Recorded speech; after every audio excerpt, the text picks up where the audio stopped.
Good morning, बच्चों. Yes, we are continuing this chapter, accounting terms, and the next term is expenses. Expenses is a cost incurred in providing and selling the goods. ठीक है. Means if we are producing the goods and if we are selling the goods, there are so many expenses that take place. Like if we are producing the goods, we have to pay the wages, है ना. If we are selling the goods, we have to pay the suppose commission. So all these are the expenses. So in short, we can say that whatever the cost incurred in producing and selling the goods is called expenses. Okay. Next is income. Income is different from revenue. Actually, revenue is the total amount that we earn by selling any goods or service. But income, you can say it is the difference between whatever you are getting and whatever you are spending. Okay. Amount received from sale of goods is called revenue, and the cost of goods sold is called expense. Surplus of revenue over expenses is called income. आपको एक example भी दे करके इन्होंने समझाया हुआ. You can also go through this formula, this equation, like income is equal to revenue minus expenses. It means if we subtract this expenses from revenue, the what comes, it comes income. Okay. Next one is profit. Obviously, a very simple definition. It is the expenses of total revenue over total expenses of a business enterprise for an accounting period. Actually, profit is generally calculated for a particular period, for particular accounting period, that is from 1st April to 31st March. Okay. Gain, it is a monetary benefit, profit or advantage resulting from events or transaction which are incidental to business, such as sale of fixed assets, winning a court case, or appreciation in the value of an assets. Okay. Suppose ये regular nature के नहीं होते हैं जो gain होते हैं. Suppose if you are selling our assets, तो assets is not our selling of assets is not our business. Okay. हम assets को अपने business हमारा नहीं है कि हम assets को बेचें. But still if you are selling an assets, ठीक है, हो सकता है कुछ प्रॉब्लम है, कुछ आउटडेटेड हो गई है, यूज्ड एसेट्स है, कुछ प्रॉब्लम ने उसको सेल कर दिया है, तो उसकी जो बुक वैल्यू है, if you are selling this assets more than the book value, तो we will get the gain, not the profit. Okay. तो गेन जो है, आप ऐसे समझ लीजिए, गेन जो है वो रेगुलर नेचर का नहीं होता है. Okay. Loss, the term conveys two different meanings. First, it conveys the result of the business for a period when total expense exceed the total revenue. Obviously expenses ज़्यादा होंगे, revenue कम होगी, तो loss होगा. ठीक है. First आपको तो ये दिया हुआ है, एक example भी आपको दिया हुआ है. And the second is refers to some fact or activity against which the firm receives no benefit. ठीक. फर्म को उस कोई बेनिफिट नहीं हो रहा उससे. ठीक है. For example, loss due to fire, theft, accident etcetera. ठीक है. तो ये लॉस दूसरे सेंस में जो लिया आता है, ये भी रेगुलर नेचर का नहीं है. सपोज फर्म में आग लग गई है, या थेफ्ट की वजह से, या एक्सीडेंट की वजह से भी लॉसेस होते हैं. तो दो तरह से इसका मीनिंग लिया जाता है. Okay. Next is purchase. The term purchase is used only for the purchase of goods in which the business deals. ये बहुत इंपॉर्टेंट है बच्चों. इट्स नॉट दैट के whatever we are means buying, that is the purchase. Okay. No. If we buy goods for selling, or for converting into finished goods, तो that is called purchase. ठीक है. जो भी हम बेचने के लिए खरीदते हैं, that is the purchase. ठीक है. और जो हम अपने सेल्फ कंज्यूमेशन के लिए परचेज करते हैं, तो वो परचेज नहीं है. Okay. Suppose if you are purchasing a machinery, तो that is not the purchase, that is the sets. ठीक. बिकॉज हमने मशीनरी अपने प्रोडक्शन के लिए, अपने सेल्फ उसके यूज़ के लिए उसको लिया है. ठीक है. But if you are purchasing suppose something that we have to sell, तो that is the purchase.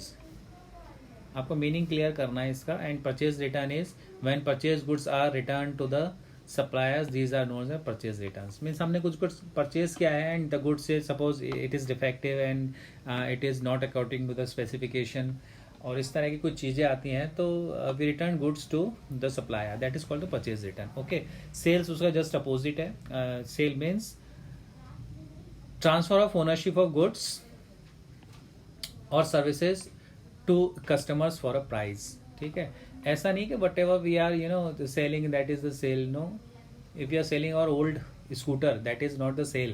Okay, but if you are selling our goods, that is the sale for the business. जो हमने बेचने के लिए खरीदा है और हम उसको बेचते हैं तो वो सेल है. लेकिन अगर कुछ ऐसा हम बेचते हैं जिसको हमने बेचने के लिए नहीं खरीदा था तो वो सेल नहीं है. कहने का मतलब है कि हम अपना पुराना स्कूटर बेच रहे हैं, हम उसको यूज़ करते थे, है ना, हमने उसको बेच दिया. अभी हमारे वो काम का नहीं है, हमने उसको सेल कर दिया, बेच दिया, तो वो सेल नहीं कहलाएगी बच्चों. ठीक है. लेकिन अगर जो सपोज एक रेडीमेड गारमेंट्स का कोई बिजनेस है, उसका गारमेंट सेल करता है, तो अगर उसने गुड्स परचेज किया है, ठीक है, क्यों परचेज किया है? बेचने के लिए परचेज किया. ऑब्वियसली गारमेंट्स खरीद रहा है, वो पैंट शर्ट टी शर्ट जो भी है उसने खरीदा है, उसको उसकी शॉप है, उसने खरीदा है और उसको फिर वो बेच रहा है. तो उसको बेचने से जो अमाउंट रिसीव होगी वो सेल कहलाएगी. ठीक है, वो सेल होगी उसने जो बेचा है वो. लेकिन अगर वो अपना पुराना स्कूटर बेच रहा है तो वो उसका बिजनेस थोड़ी करता है, वो it is not a regular dealing. Okay, तो वो सेल नहीं है. सेल्स रिटर्न क्या है? Whatever the amount we sell to a customers and they find it not good, तो वो हमें रिटर्न कर जाते हैं. That is sales return. Sometimes customers might return the goods sold to them. These are termed as return or return, sales return or return inwards. Okay, next is stock or stock in trade, है ना. The term stock includes the value of those goods which are purchased for reselling and which are lying unsold at the end of accounting period.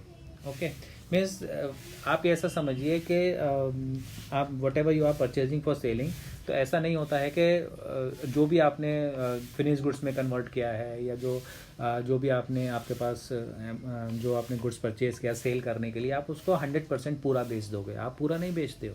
ठीक है, अगर cell कर दिया that is good, है ना. अगर किसी बिजनेसमैन सेल नहीं कर पाया सारा, तो उस ईयर के लास्ट में कुछ उसके पास अनसोल्ड जो गुड्स है वो बच जाता है. वो गुड्स जो है हमारा स्टॉक कहलाता है.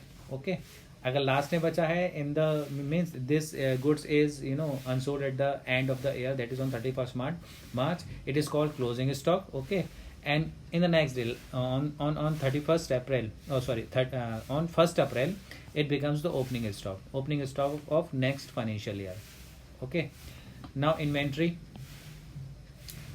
In case of manufacturer, inventory actually manufacturing के केस में चलता है बच्चों. ठीक है, there can be opening and closing inventories of 4 types. Inventory of raw material आप सब जानते हैं, जिसको हमने फिनिश गुड्स में कन्वर्ट नहीं किया है, तो वो ओपनिंग और क्लोजिंग हो सकती है. Inventory of work in progress, यानी अभी वो गुड्स पूरी तरह से कंप्लीट नहीं हुआ है, अभी वो काम चल रहा है. ठीक है, तो वो भी ओपनिंग और क्लोजिंग होता है. और इन्वेंट्री ऑफ फिनिश गुड्स, अगर आपका गुड्स बिल्कुल तैयार है, रेडी है, अभी आपने उसको सेल नहीं किया है, तो वो अभी बेचना उसको बाकी है, तो वो फिनिश गुड्स की इन्वेंट्री कहलाएगी. और inventory of stock in trade. ठीक है, स्टॉक इन ट्रेड का मतलब क्या होता है? It includes the value of those goods which are purchase for reselling. ठीक है, यानी वो चीज़ें जो आपने परचेज किए हैं उसको एज इट इज़ बेचने के लिए. ठीक है, तो अगर हम इसकी कैलकुलेशन की बात करें कि किस तरह से कैलकुलेट करते हैं, तो इसके बारे में है बच्चों. देखिए, to ascertain the value of the closing inventory, a complete list of all items in the godown together with their quantities is prepared. Also the separate list should be prepared for raw materials, semi-finished goods, finished goods and stock in trade. Okay, ये सारी list हमें prepare करनी होती हैं. And also we should have to give some care. किसके regarding? देखिए, care should be taken that the following goods are not included in the list of inventory. इनको हमें इंक्लूड नहीं करना है. इसको आप अच्छे से ध्यान देखिए, कभी कभी ये क्वेश्चन पूछ लिया जाता है आपसे. ठीक है, कि उस लिस्ट में कौन कौन से इंक्लूड नहीं होंगे. Goods which have been sold but remain undelivered, आपने बेच दिया है लेकिन आपने उसकी डिलीवरी नहीं दी है, तो आप उसको काउंट नहीं करोगे. Okay, goods purchase and received, आपने परचेज कर लिया, रिसीव भी हो गया, but which have not been recorded in the purchase book, लेकिन आपने उसकी परचेज बुक में एंट्री नहीं की है, तो आप इसको भी आप एंटर नहीं करोगे। Following goods should be include in the list of inventories, अभी इनको इंक्लूड करना है, किन किन को, goods send to the customers on sale or return basis. ठीक है, आपने सेल कर दिया रिटर्न बेसिस पे, रिटर्न बेसिस का मतलब होता है कि अगर कस्टमर को पसंद आएगा तो रखेगा, अदरवाइज वो रिटर्न कर देगा। Okay, goods send to agents for sale but remain lying with them as unsold, तो आपने एजेंट्स को गुड्स भेज दिया है, ठीक है, लेकिन अभी एजेंट्स के पास वो गुड्स है, उन्होंने सेल नहीं किया है, ठीक है, तो अभी उसकी ओनरशिप तो ऑब्वियसली ट्रांसफर नहीं होगी, तो आपके लिस्ट में वो काउंट होगा।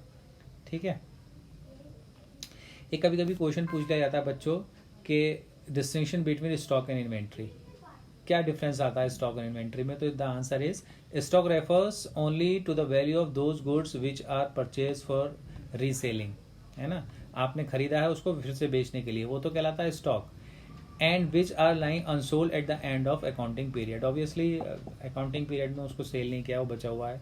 ठीक है, whereas the inventory is a wide term which includes stock also, inventory में stock भी include होता है, thus the inventory includes the following: inventory of raw material, inventory of semi finished goods, inventory of finished goods and inventory of stock, ये चार चीज़ें आती हैं। ठीक है, ये चार चीज़ें आप देखोगे तो ये इन्वेंट्री कहलाएंगी, और ये सिर्फ स्टॉक है, ये तो stock is a part of inventory. Okay, तो बच्चों यहाँ तक ये आप करिएगा, इसकी नेक्स्ट वीडियो हम इसको कंक्लूड कर देंगे इस चैप्टर को।